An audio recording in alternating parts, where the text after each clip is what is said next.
자, 반갑습니다. 지난 시간에 이어서 소피스트들에 대해서 좀 설명을 드리도록 하죠. 지난번에 이제 배경 설명으로 BC 5세기경에 어떤 일들이 일어나고 있었는지를 좀 살펴봤었죠. 특별히 이제 페르시아와 전쟁 이후에 실질적으로는 이제 그리스 사회에 엄청난 형태의 경란이 불어오게 되는데, 그 경란 중에 하나가 바로 이 귀족과 또는 이제 민중 사이의 갈등이다라고 이제 이야기를 할 수가 있어요.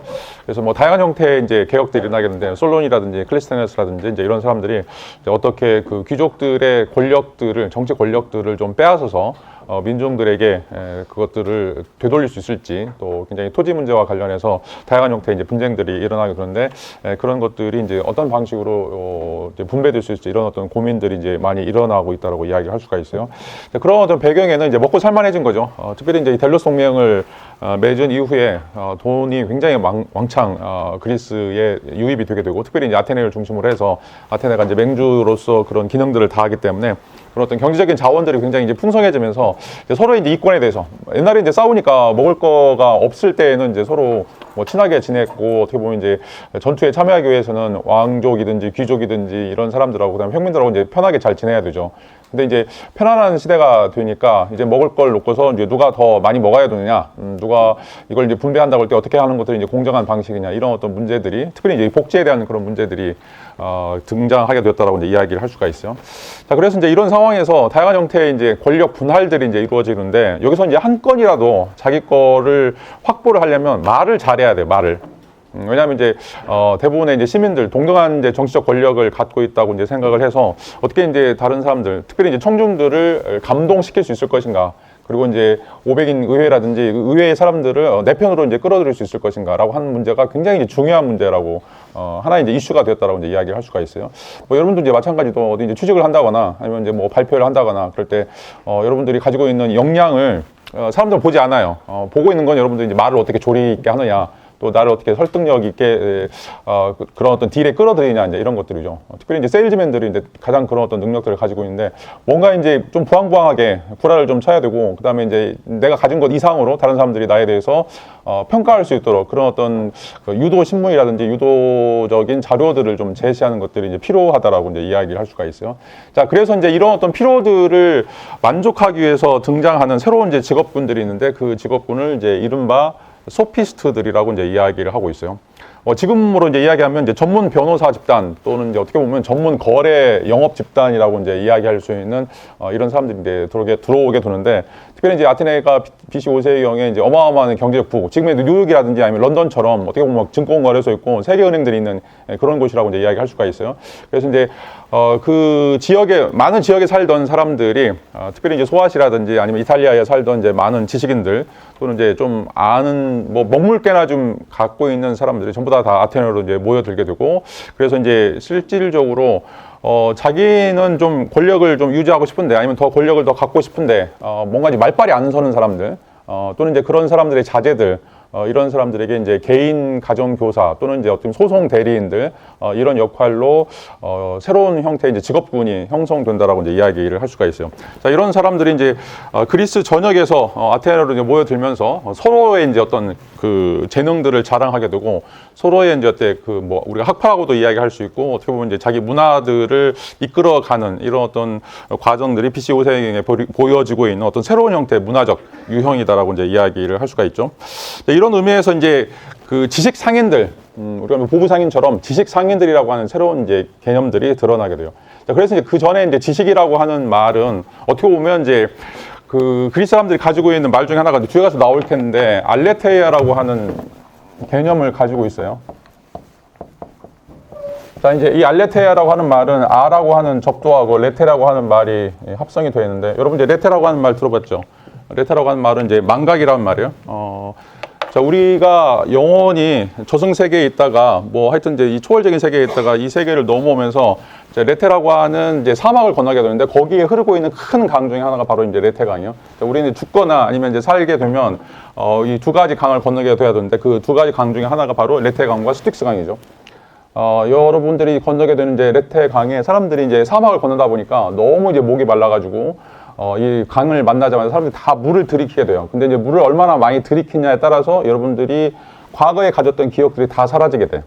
그래서 많이 안 마시면 이제 그게 많이 남아있는 사람들이고, 그 남아있는 사람들이 바로 이제 우리가 천재라고 이야기하는 사람들이죠.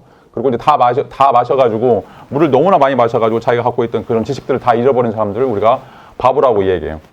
이제 그런 것들을 이제 설명하기 위해서 이런 것들을 이야기하는데, 근데 이제 이 아가 붙었으니까 부정접도니까 이 망각을 벗어나는 거죠. 그래서 그리스 사람들은 진리다 또는 진실이다라고 이야기할 때, 자, 우리가 잃어버렸던 기억을 되살리는 것. 그래서 이걸 이제 회상이다라고 그러죠. 이제 나중에 이제 기억 또는 회상이라고 하는 말이 실질적으로는 이제 그리스의 진리 개념, 인식론 개념이다라고 이야기할 수 있는데, 지금 이제 우리가 갖고 있는 그런 개념은 완전히 다르죠. 지금은 이제 사실에 부합하느냐라고 하는 것이 진리다. 지구는 둥글다라고 얘기할 때 지구가 정말 둥근지 그 경험적인 사실을 우리가 확인할 때 실질적으로 그게 참이다 거짓이다라고 이야기하는데, 그리스 사람들은 달라요. 그리스 사람들은 내가 옛날에 가지고 있었던, 다시 말하면 내가 태어나기 전에 가지고 있던 그런 어떤 지식들을 전부 다 기억하고 있는가, 회상하고 있는가, 그런 정도의 단계에 따라서 지혜로운 사람인가 그렇지 않은가라고 하는 것들을 보여준 거예요. 그러니까 이게 이제 데카르트가 이야기하는 본효관념이 우리에게 내재해 있다라고 이야기할 수 있고, 그 본효관념을 우리가 어떻게 개발하는가라고 하는 것이 이제 인식론 문제라고 이야기할 수가 있어요. 그래서 플라톤이 이제 메논이라고 하는 이제 그 대화편에 보면, 메논이 노예가 있었는데 그 노예한테 소크라테스가 차근차근 삼각형의 내각합이 180도인 것을 증명을 해줘요. 노예니까 아무것도 배운 게 없죠. 근데 그 사람이 가지고 있는 그런 어떤 지적인 능력을 하나씩 되새어주게 두면 그걸 떠올린다는 거죠. 자, 그래서 과거에 가지고 있던 이제 그 이전 단계에 있었던 영혼이 그것들을 전부 다 알고 있었기 때문에 이 세계로 넘어오면서 레테강을 건너면서 그것들을 망각하게 되는데, 그것들을 하나씩 되살리는 것이 바로 진리 추구하는 과정이다라고 이야기하고 있어요. 굉장히 이제 우리하고는 이제 독특한 다른 어떤 해석이라고 이야기할 수 있는데, 그래서 이제 밑바탕에 깔고 있는 게 이제 그리스 철학도 윤회 사상이에요. 인간은 죽음 뒤에 계속해서 돌고 도는 이런 것들이 있다라고 이야기할 수 있고, 이런 것들 이제 대표적으로 이야기하는 사람들이 바로 피타고라스 학파들이에요. 그래서 우리 영혼을 어떻게 하면 맑게 할 것인가, 우리 영혼을 어떻게 하면 순수하게 할 것인가 라고 하는 것들을 통해서 다음 세계에 대한 삶을 준비한다라고 이야기할 수 있고, 그런 이야기를 바로 이제 지난 시간에 얘기했던 건 소크라테스가 철학이라고 하는 것은 죽음을 연습하는 것이다 라고 이제 이야기를 하고 있죠.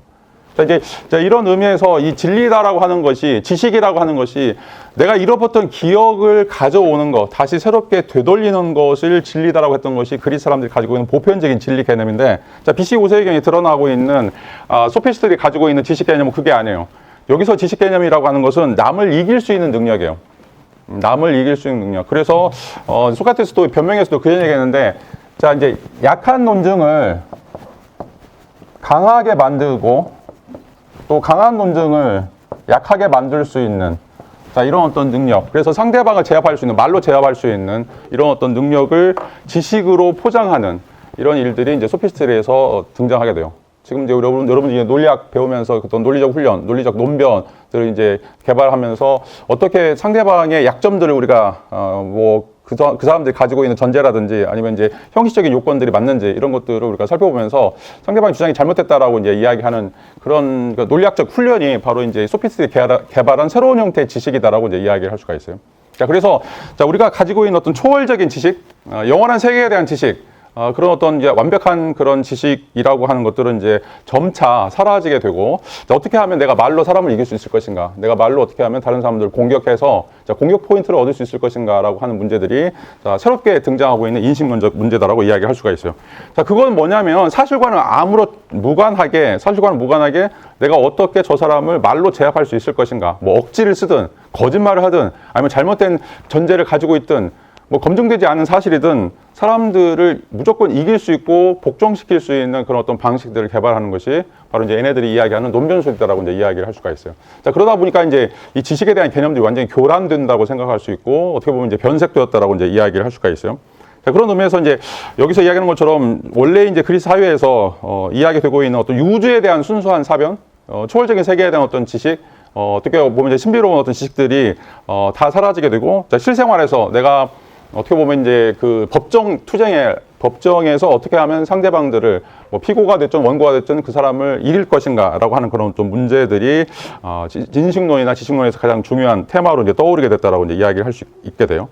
자, 그래서 이제 여기서 이야기하는 것처럼 숭고보다는 친밀감, 지적 순수함보다는 현실적인 감각, 또 영원한 진리보다는 어떤 당장의 효용성, 자, 이런 것들이 지식의 개념으로 새롭게 등장한다라고 이제 이야기를 할 수가 있죠.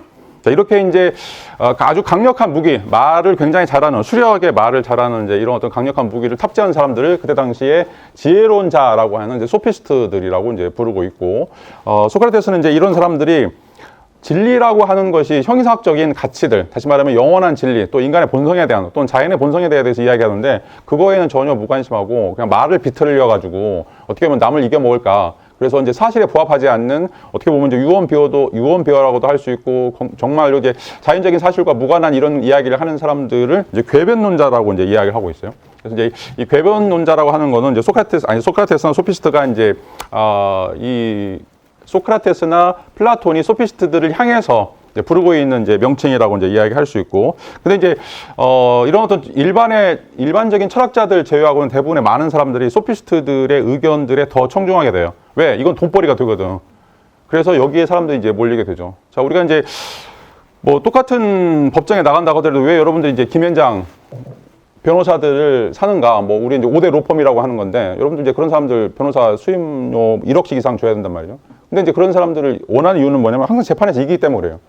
자, 똑같은 판례가 있고, 똑같은 이제 그 법률적인 똑같은 판례들이 있고, 똑같은 이제 그 법률적인 지식들을 가지고 있음에도 불구하고, 자, 그걸 어떻게 노련하게 자기의 고객을 위해서 사용하느냐라고 하는 사람들이 바로 이제 유능한 법조인이라고 이제 이야기를 할 수 있겠죠.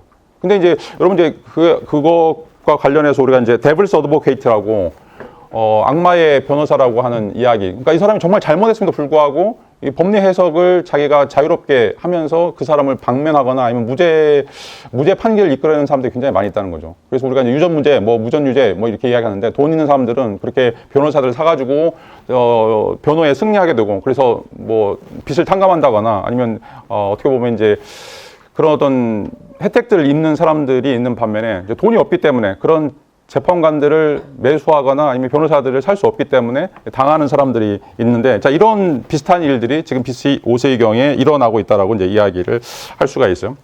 자, 이제 이런 사람들 중에 단순하게 이제 이런 사람들이 그냥 막 말재주만 좋은 것들이 아니라 또 철학적인 논변들을 또 갖췄어요.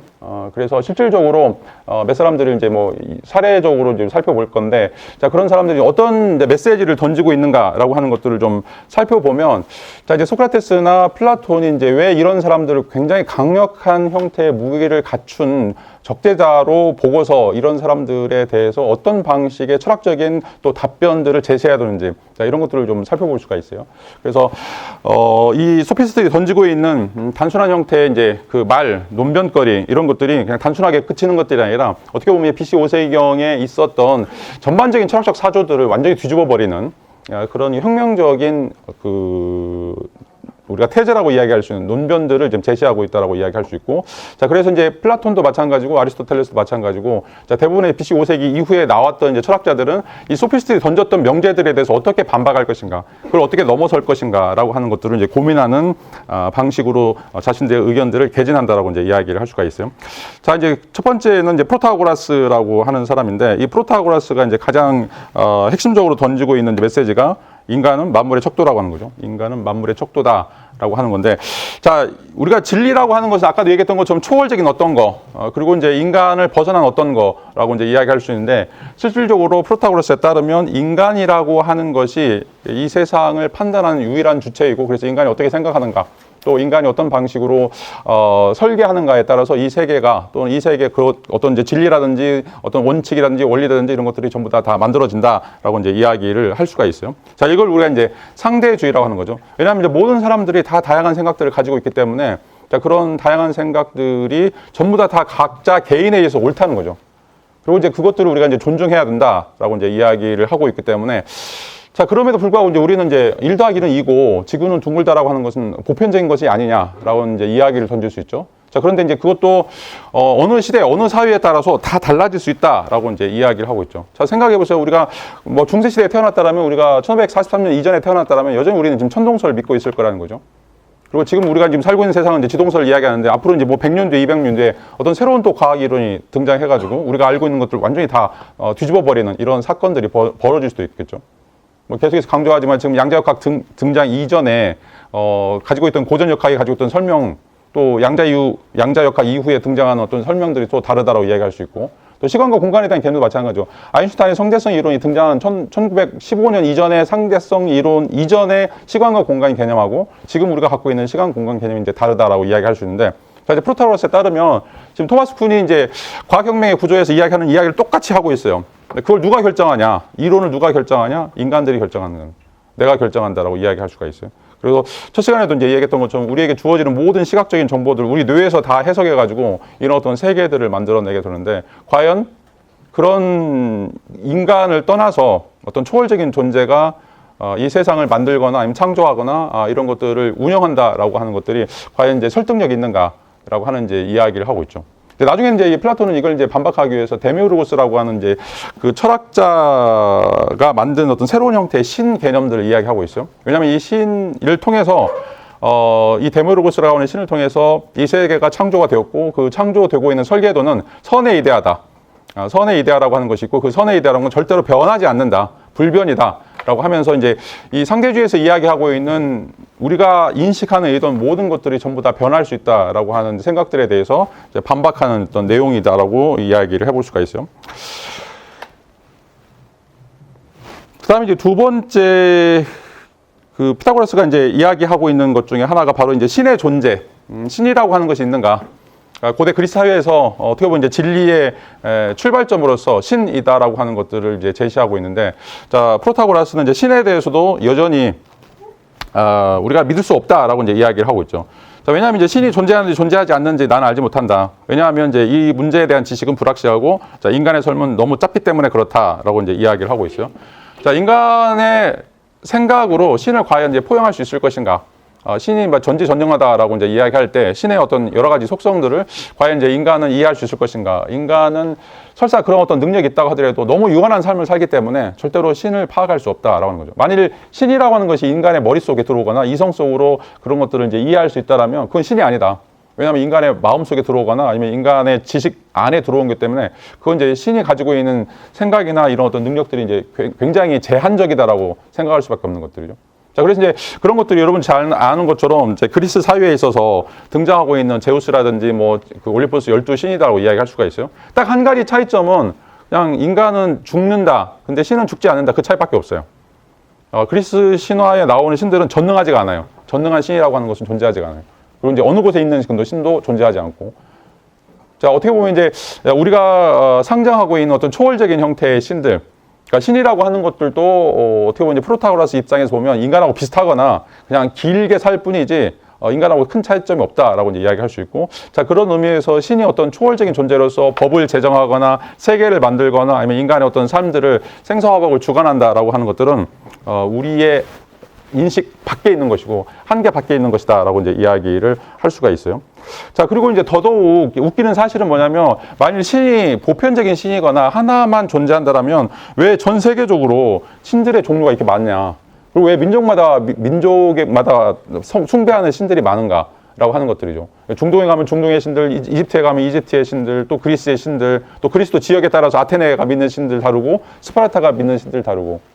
자, 이건 이제 신이 없다라고 하는 것에 대한 반증 아니냐라고 이야기할 수가 있어요. 만일 신이 하나밖에 없고 그 신이 전지전능하고 그 신이 보편적인 신이라면 시대를 불문하고 모두 다 동일한 신들을 가져야만 할 텐데, 실제로 우리의 삶들을 보면 신은 굉장히 무차별적으로 다양하다라고 하는 것들을 이제 보여주고 있고, 자, 그런 의미에서 신도 다양성을 갖는 것처럼 우리가 알고 있는 그 신과 관련된 지식들도 다양할 수밖에 없고, 자, 그런 의미에서 내가 어떤 신들을 믿느냐라고 하는 것은 나의 종교적인 어떤 토양, 그런 어떤 배경에 달려있는 것이다, 달려있다라고 이제 이야기를 하는 거죠. 그래서 내가 이집트에 태어나면 어쩔 수 없이 파라오라든지 아니면 뭐 태양신을 믿는 것이고, 내가 인도에 태어나면 인도의 브라만 신을 믿는 것이고, 또 뭐 그 중동에 태어나게 되면 거기서 발생한 어떤 신들, 이런 어떤 신들을 믿는 것이기 때문에 그 신이라고 하는 것은 그런 의미에서 보편적인 신이라고 이제 할 수 없다라고 이제 이야기를 할 수 있죠. 이런 의미에서 뭔가 이제 보편적인 진리의 가장 핵심적인 파운데이션이나 근거라고 했던 것들을 완전히 무너뜨려 버리는,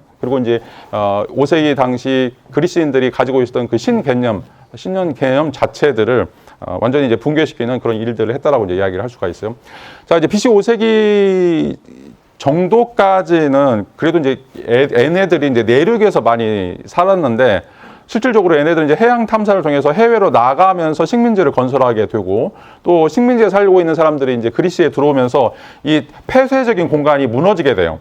자, 그래서 그리스 사람들이 이제 여러분 그리스 가게 되면 거긴 산악지대야. 산악지대고 이제 그래서 이제 아주 소규모의 집단들이 이제 모여서 살고 있었는데 자기들은 이제 그 산속에서 살고 있을 때 그 신에 대한 관념하고 이제 하나밖에 없죠. 왜냐하면 조상 대대로 내려오는 그런 신들을 이제 믿고 있었으니까.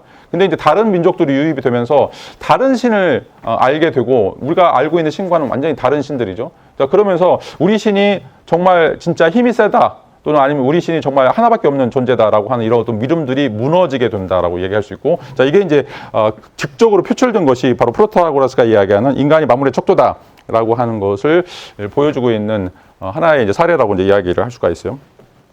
자, 또 다른 이제 소피스트 중에 강력한 이제 이론을 던졌던 사람 중에 하나가 바로 이제 고르기아스예요. 자, 이 고르기아스는 이제 세 가지 명제들을 던지는데, 자, 지금도 이 고르기아스 태제를 완벽하게 설명하거나 반박하는 철학자가 등장하지 않고 있어요.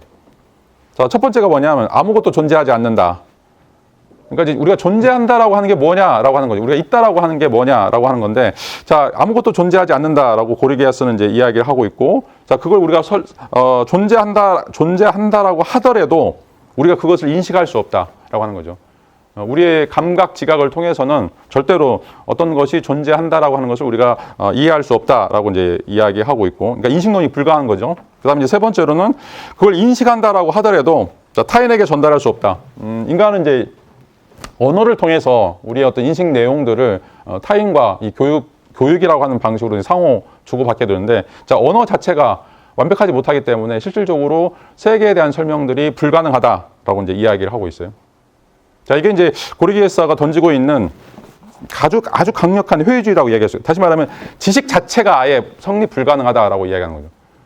그러니까 이제 프로타고라스는 적어도 지식이라고 하는 건 내가 알고 있는 것이 그래도 나한테서는 가장 절대적인 권위를 갖는다라고 이제 이야기하고 있는데, 고르기아스는 한 발 더 나가서 내가 알고 있는 것조차도 내가 진짜 알고 있는가?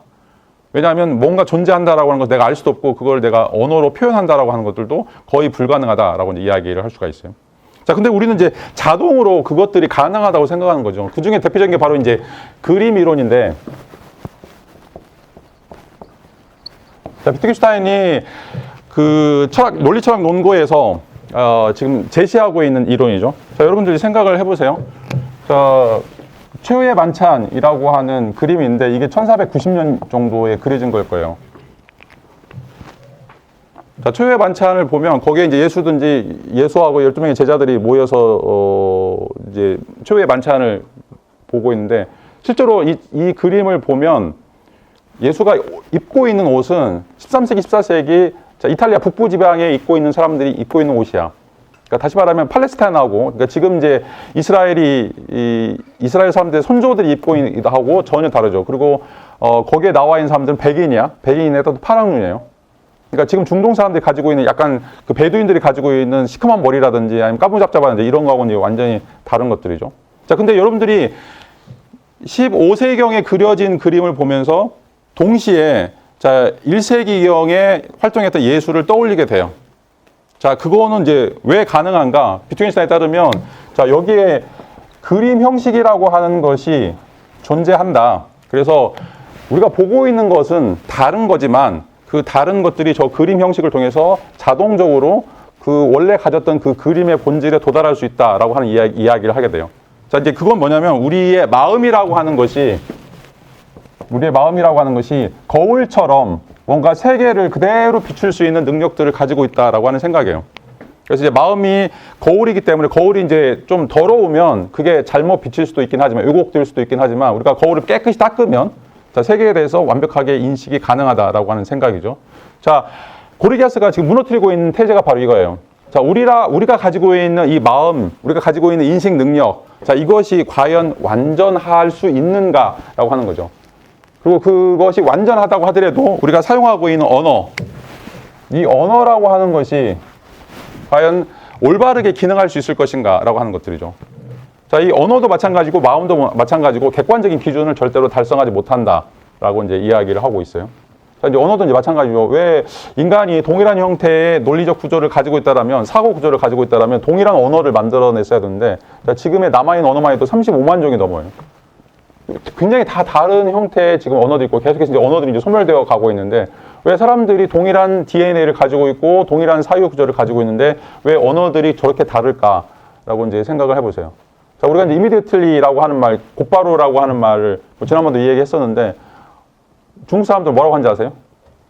마샹 그래요. 마샹. 마샹이 말 위에 타고 간다라고 얘기해요. 그게 곧바로라는 말이에요. 그러니까 완전히 우리하고 개념이 다르죠. 한국하고 중국하고 멀리 떨어져 있지도 않는데 우리가 쓰는 말 자체가 다른 거예요. 자, 곧바로 간다는 곧바로 하는 개념을 어떻게 사용할 것인가. 걔네들은 기마분족이기 때문에 말 타고 가는 게 빨리 간다, 곧바로 간다라고 하는 생각들이죠. 자, 이제 이런 식으로 보면 실질적으로 우리가 사물들이 존재한다라고 하는 것도 알 수도 없고, 그걸 안다고 하더라도 그걸 또 인식할 수도 없고, 그 인식한다고 하더라도 그거를 말로 표현할 수 없다라고 하는 이제 이 고르기아스가 던지고 있는 명제가 엄청나게 파괴적인 효과를 가지고 와요. 자, 그래서 플라톤은 이 고르기아스 태제라고 이야기하는데 이 세 가지 태제를 어떤 방식으로 궁극적으로 답변해야 될지를 고민하게 돼요. 그래서 플라톤이 쓰고 있는 모든 대화표는 다 여기에 포커스가 모여져 있어요. 어떤 건 있다라고 하는 것을 우리가 확신할 수 있고, 그 확신하는 것으로서 인식적인 이론들을 만들어낼 수 있고, 또 그것들을 우리가 커뮤니케이션 할 수 있다라고 하는 방식으로 이 도전에 대해서 응전하고 있죠. 근데 물론 실패해요.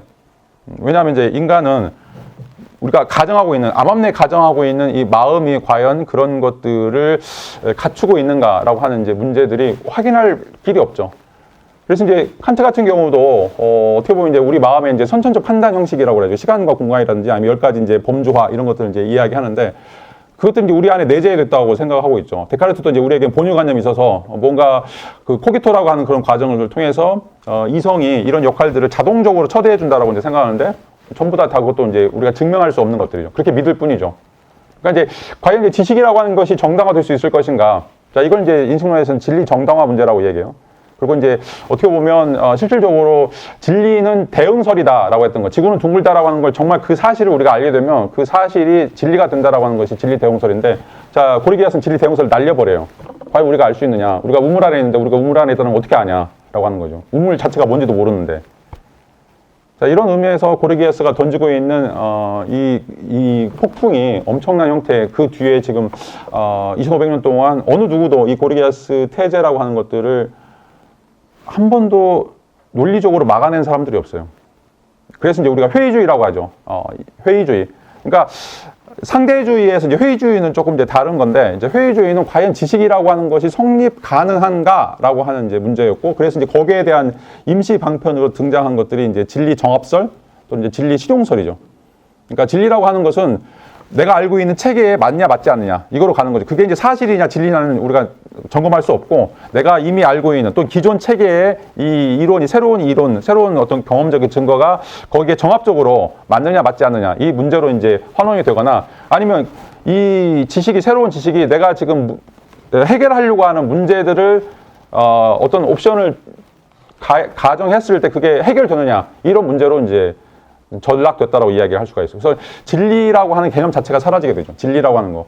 그러니까 뭐가 있다, 그것이 X다라고 이야기하는 것 자체가, 지금은 이제 철학에서는, 그래서 제가 뭐 계속해서 인식론이 끝났다라고 이야기하는데, 인식론은 성립할 수가 없어요. 왜? 인간은 지금 고르기아스 전 단계와 후 단계에서 인간이 가지고 있는 지적인 능력이라고 하는 것들이 절대로 세계 사실을 알 수 없는, 세계 사실을 우리가 객관적으로 밝힐 수 없는 이런 현존을 보여주고 있기 때문에, 그런 의미에서 우리가 신이 아닌 이상, 천사가 아닌 이상 이런 것들을 절대로 알 수 없다라고 이제 이야기를 하고 있는 것들이죠.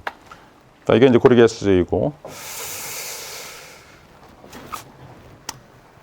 이제 그러면서 이제 던지고 있는 이제 메시지가 이제 이런 건데, 이제 말이라고 하는 것은 절대로 세계를 반영하는 그런 신비로운 어떤 인간의 능력, 이성을 뒷받침할 수 있는 그런 어떤 능력들이 아니라, 자, 말이라고 하는 것은 어떻게 보면 실질적으로 현실을 조작할 수 있는 테크닉이다라고 이제 이야기를 하고 있어요. 그러니까 이제 모든 진리 또는 이제 모든 사상, 자, 이런 것들은 세계 사실과는 무관해. 자, 그거는 진리가 어떻게 되었다는 것을 설명하는 것이 아니라 실질적으로는 세계를 조작하고 사람을 조작하고 사람들을 설득하고, 자, 이런 어떤 과정들을 통해서 사람들에게 일정한 형태의 이제 목적에 기여하는 그런 어떤 기능들만 담당한다라고 하죠. 그래서 말에서, 언어에서 이제는 진리를 확인하는 문제들을 빼버려요. 자, 이거를 이제 우리가 레토릭이라고 얘기해요. 웅변술이라고 얘기해요, 이제. 그러니까 진리의 문제가 아니라 이런 이제 설득의 문제로 이제 넘어가는 거죠.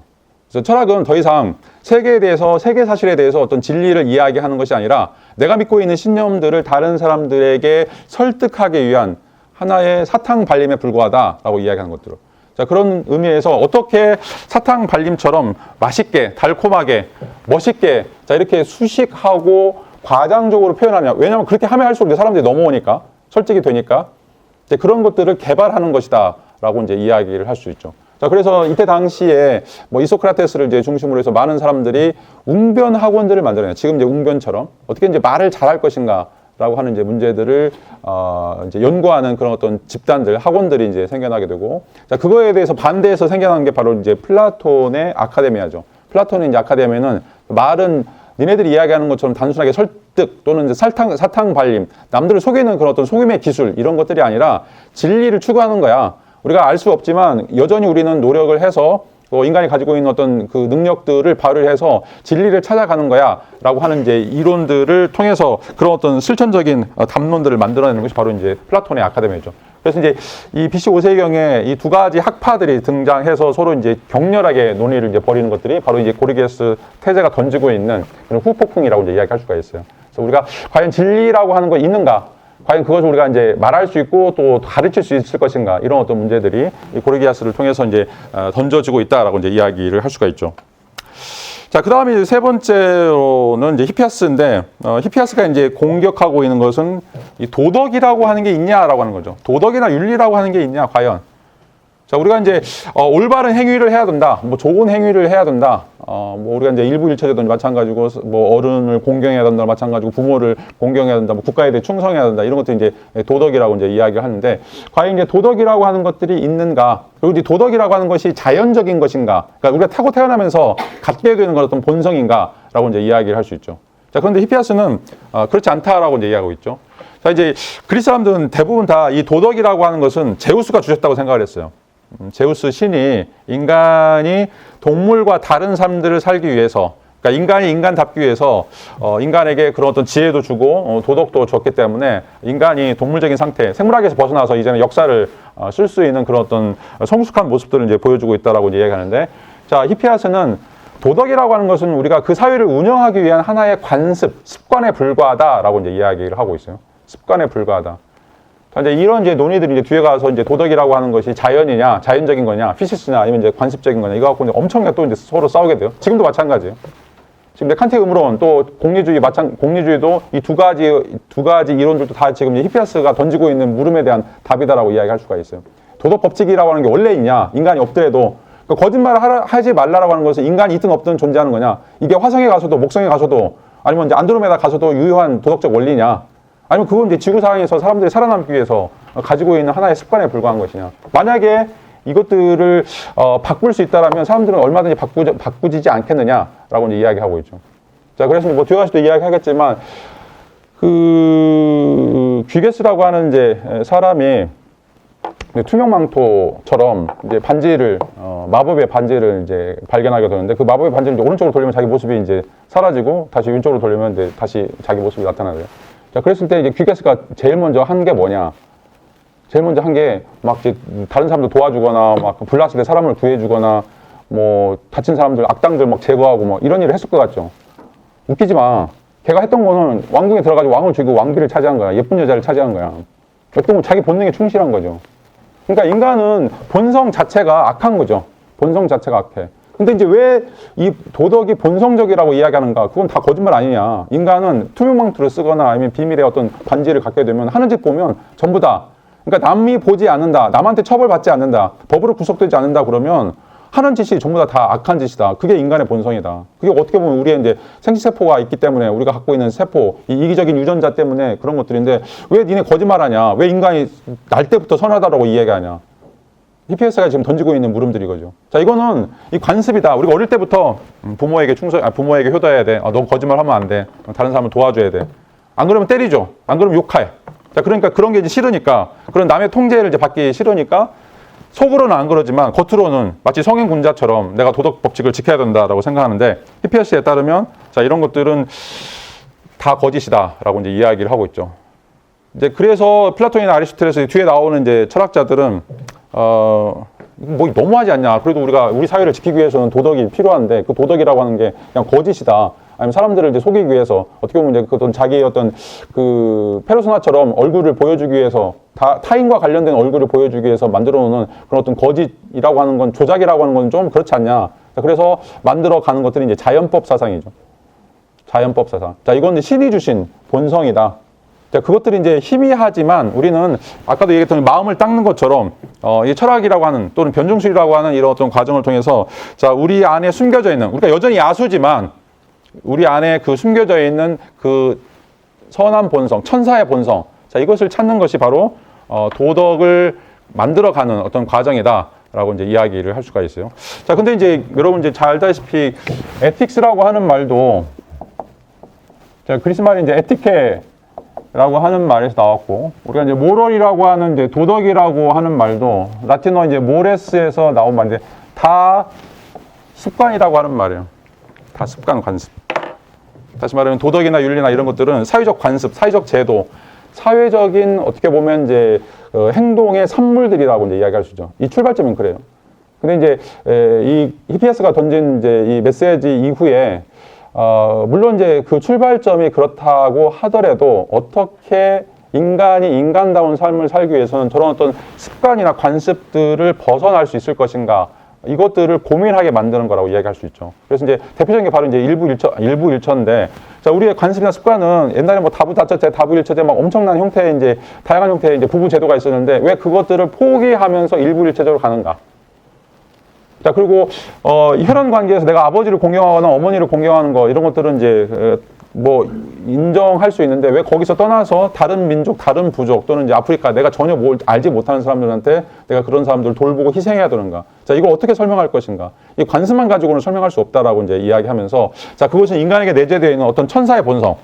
그리고 그 천사의 본성 때문에 인간들은 끊임없이 이런 어떤 고민들을 한다. 내적 갈등들을 하게 된다. 관습을 따를 것인가? 아니면 나의 본성을 따를 것인가? 이런 어떤 문제들이 뒤에 이제 이어지는 자연법 사상이라고 이야기를 할 수가 있어요. 그 다음에 이제 트라시마코스가 이제 등장하는데 트라시마코스는 이제 그 사회적 원리로서 도덕 그리고 이제 그 도덕의 가장 중요한 핵심이라고 이야기할 수 있는 정의, 올바름이라고 하는 건데 이 올바름도 없다라고 이야기합니다. 그러니까 우리가 도덕적인 사람이 되어야 된다, 윤리적인 사람이 되어야 된다라고 이야기할 때 그것의 가장 근본적인 테마가 바로 옳음 또는 정의로움 또는 이제 어떻게 보면 착함 이런 것들인데 그 착함이나 올바름이나 이런 것들을 또 다 만들어진 것이다라고 하는 이야기를 하게 돼요. 이제 그것을 만들어 놓은 이유는 뭐냐면 강자들이 자기의 이익들을 관철시키기 위해서 실질적으로 법이나 제도들, 관습들을 만들어내게 되고 그런 어떤 법이나 관습을 지키는 순간 우리는 자동적으로 강자들의 이익에 이바지할 수밖에 없다라고 이야기할 수가 있어요. 자, 지금 우리나라도 보세요. 법을 만드는 사람 누구예요? 다 국회의원들이죠. 국회의원들은 막 다 가진 놈들이야. 여러분들을 뭐 배려할 것 같아요? 전혀 배려하지 않아. 뭐 여러분들이 이제 경찰서 가가지고 나는 뭐 힘들어요. 내가 이런 범죄를 신고하고 싶어 얘기해도 경찰들은 콧방귀도 안 껴. 왜? 자기한테 이거 진급에 뭔가 이득이 되거나 아니면 자기와 관련해서 뭔가 이득이 주어지지 않으면 정말 수십만 건이 지금 신고가 들어오는데 언제 그걸 다 처리하고 있어? 바보들이에요? 그러니까 실질적으로 이 세상에 돌아가는 거 보면 정의롭지 않다는 거죠. 뭔가 이득이 관련이 돼 있거나 이익과 관련돼 있거나 아니면 뭐 나를 지켜주고 있는 어떤 네트워크가 형성이 되지 않는다면 사법적인 정의, 형사적 정의, 분배적 정의 전혀 실현되지 않아요. 그래서 이제 우리가 힘이 세야 되죠. 여러분들이 검사가 돼야 되고 판사가 돼야 되고 적어도 이제 그런 친척들이 있으면 여러분들이 유리할 수 있겠죠. 자, 이게 지금 트라시마코스가 던지고 있는 거예요. 자, 소크라테스나 플라톤은 이 세상에 올바름이 있다, 정의가 있다, 디카이오시네라고 얘기하는 올바름이 있다. 그리고 인간은 그 올바름을 향해서 출발해야 되고 그 올바름을 어떻게든지 확보하려고 노력해야 된다는데, 자, 플라톤 국가의 일권에서 트라시마코스는 정의라고 하는 건 강자의 이익이야. 저것들은 있는 사람들이 만든 것뿐이야 라고 이야기하고 있죠. 그래서 있는 사람들이 바꾸려고 그러면 계속 바꿀 수 있다는 거죠. 실질적으로 여러분들 뭐 우리나라뿐만 아니라 전 세계적 역사를 살펴보세요. 법이 어떻게 변해가는가. 다 법률가들이 지어내서 바꾸는 것들이에요. 그러니까 좌파가 들어가면 좌파복이 쫙 깔리고, 우파가 들어가면 우파복이 쫙 깔리고. 뭐 여러분들이 뭐 계약해가지고, 이 법을 만드시다 해가지고 법을 만드는 그런 일도 한 번도 벌어진 적이 없어요. 자, 우리 사회에는 강력한 어떤 엘리트들이 아침밥 먹으면서 한번 이런 법을 만들어 볼까? 자기들끼리 이제 저녁에 와인 마시면서, 내일은 이 법 한번 폐지하고 다른 법 만들어 볼까? 이런 거죠. 신문해 보세요. 자, 이게 이제 실질적으로 벌어지고 있는 일들이죠. 이것들이 어떻게 보면 이제 트라시마코스가 던지고 있는 이제 메시지라고 이제 이야기할 수 있고. 자, 그래서 우리가 도덕이라고 하는 거, 질서라고 하는 거, 제도라고 하는 거, 이런 거, 모든 것들이 다 권력과 관련돼 있다. 그래서 이 권력의 상층부에 있는 사람들이 자기 맘대로, 그래서 법 위에 있기 때문에 항상 법을 무시하고, 법을 철폐하고, 아니면 법과 반대되는 행동들을 하는데, 우리가 그것들을 전혀 막아낼 수 없다라고 이제 이야기를 할 수 있죠. 그래서 이제 니체 같은 사람은 이걸 이제 도덕의 계보라고 이야기하고 있어요. 그러니까 도덕적인 개념들은 전부 다 만들어진 거라는 거예요. 원래 주어진 것들이 아니라 만들어진 거기 때문에 왜 이런 법이 만들어졌을까? 왜 국가보안법이 만들어졌을까? 왜 이런 법이 만들어졌을까라고 하는 것을 알아보면, 자, 거기서 이익을 얻는 놈들이 있다는 거죠. 항상. 이익을 얻는 놈들이 있고, 이익과 관련되어 있는 사람들이 있고. 정말로 그런 것과 무관하게 우리가 정말 순수하게 정의를 위해서, 순수하게 옳음을 위해서, 순수하게 세계 평화를 위해서 그런 법들을 만들지 않는다라고 이제 이야기를 할 수가 있어요. 자, 이게 이제 뒤에 등장하고 있는 마키아벨리라든지 홉스의 정치 철학과 관련이 돼 있어요. 홉스는 이제 가장 중요한 이야기가 이제 만인에 의한 만인의 투쟁이라고 얘기하죠. 인간은 완전히 자연 상태에 놓여 있고, 그 자연 상태라고 하는 것은 약육강식이에요. 호랑이가 토끼를 잡아먹는 사회인 거죠. 자, 그런 사회가 사람들이 살고 있는 사회도 마찬가지라는 거죠. 강자들이 약자들을 그냥 무참하게 짓밟아버려요. 자, 이런 일들이 이제 항상 비일비재하게 벌어지고 있죠. 뭐 21세기 우리가 계속 선진국에 올라가고 있지만, 우리 내부에서도 여전히 다양한 형태의 폭력들이 계속해서 노출되고 있고, 전 세계적으로 전쟁이 끊임없이 벌어지고 있어요. 다 그게 뭐냐? 다 돈과 이익과 관련된 것들이죠. 자, 우크라이나도 마찬가지죠. 미국이나 유럽이 왜 지상군을 파견하지 않아요? 전쟁 나쁘다라고 얘기해서 말만 계속하죠. 근데 계속 무기 팔아먹어. 차관 증여하고 있고. 또 전쟁 끝나면 또 복구 비용으로 엄청나게 돈을 또 빨아먹을 거예요. 자, 이게 세상이 돌아가고 있는 것들이죠. 이게 만인에 의한 만인의 투쟁이에요. 여기서 뭐 정의를 찾아? 여기서 뭐 올바름을 찾아? 자, 트라시마코스가 던지고 있는 메시지. 정의라고 하는 건 존재하지 않는다. 강자의 이익이다. 강자가 더 많이 먹으려고 만들어 놓은 제도다라고 이제 이야기를 하고 있어요. 자, 이제 오늘 수업을 좀 정리를 해보죠. 트라시마코스를 비롯해서 이제 아까 우리가 대표적으로 이제 한 4명 정도가 던지고 있는 이제 메시지를 살펴봤는데, 자, BC 5세기경에 어떻게 보면 이제 그 안정된 사회를 우리가 유지하기 위해서 가졌던 어떤 전통적인 생각들이 있었어요. 그 전통적인 생각이라고 하는 것들이 도덕이 있고, 그 도덕과 관련되는 제도가 훌륭하게 정비가 되어 있고, 그것을 지켜주는 신이 있다라고 하는 이제 전통적인 그런 믿음들이 있는데, 과연 그런가? 자, 그것에 대해서 심층적인 연구가 필요하다라고 하는 이제 이야기를 던지고 있죠. 그래서 우리가 지금 믿고 있는 모든 세계관들, 지금 가지고 있는 어떤 모든 세계관들을 한번 다 뒤집어 봐야 된다라고 하는 이제 메시지를 던지고 있어요. 그러니까 그게 도덕 문제든 정의 문제든 아니면 사회적인 제도 문제든, 자, 그런 것들을 다 확인해 봐야 되고, 우리가 알고 있다라고 하는 것 자체도 믿지 마라. 우리가 그런 어떤 능력이 있다라고 하면 어떻게 알 수 있느냐라고 하는 게 이제 고르기아스 태제라고 이제 이야기를 할 수가 있어요. 자, 그래서 소피스트가 철학사에 던지고 있는 이제 가장 중요한 문제는, 여러분들이 알고 있다라고 하는 걸 다 뒤집어야 된다는 거예요. 그러니까 철학의 가장 큰 강점 중에 하나가 절대로 확증 편향을 하면 안 돼요.